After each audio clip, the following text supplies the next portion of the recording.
Hey everybody, hope you're having a really great day. Hope you have an awesome week. I want you all to know that I miss having you in class. Hope that you're doing well. I hope your families are doing well. I wish you all the best, and we will hopefully see each other again.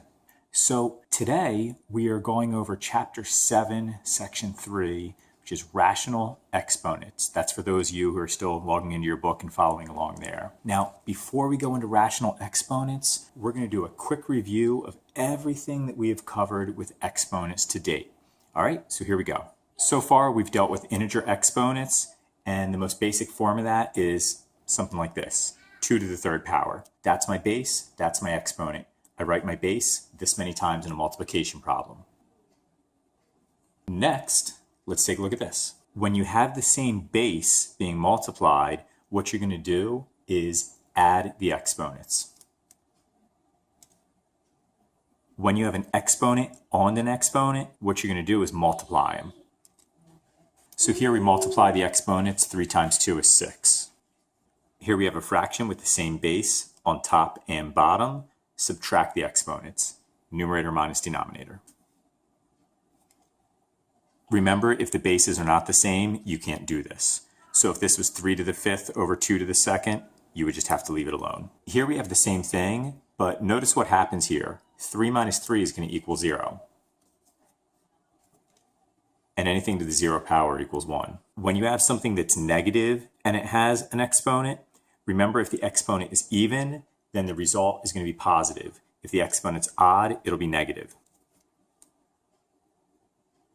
This is because these powers look like this in expanded form. Negative times negative is a positive. Negative times negative is a positive. Times negative again is a negative. If you have something like this where you have a whole group and there's an exponent on the outside, distributed property, you're going to multiply by each item in here. And if there's no exponent, assume it has a 1. 1 times 2 would be 2. 1 times 2 would be 2. 3 times 2 would be 6. Now we simplify. Okay, so now that we have that review out of the way, we're going to talk about rational exponents. Rational exponents, it's when you have an exponent that's a fraction. Whenever you see a rational exponent, I want you to think of a root, which is this symbol right here. Now, whatever you have with a rational exponent, you're going to put it under a radical. So here I have x to the 1/2 power, so it's simply square root x. Here I have 3 to the 1/2 power, so it's going to be square root of 3. Here I have 100 to the 1/2 power, so it's going to be square root of 100. Now you may or may not remember, but the square root, when you see this symbol right here, what this is saying is what times what equals whatever's in the box. Since this is a variable we don't know, we leave it alone. There's no number I can multiply by itself to get 3, so I leave this alone. But is there a number that I can multiply by itself, a number that I can square to get 100? Of course there is, 10. So this would actually equal 10. I can simplify that, but I can't simplify these. Now let's take a look at these two problems. Here I have 25 to the 1/2 power. So this is going to be the square root of 25. Is there a number I can multiply by itself that equals 25? Or another way to say it, is there a number that I can square to equal 25?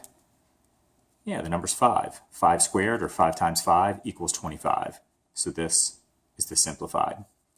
Now, right here, at first it would be easy to say this is square root of 5x, but this exponent's on the x, not on the 5.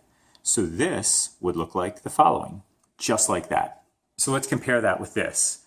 So here, since the exponent is outside of parentheses, everything in the parentheses is going to be under the radical sign. And since that's a variable, we have no idea what times what equals 5x exactly, so we leave that alone. Now we can actually work in the opposite direction. Since we know that an exponent of 1/2 becomes a square root symbol, if we have something under a radical, we can write it with an exponent like that. Here, the 8p is under the radical.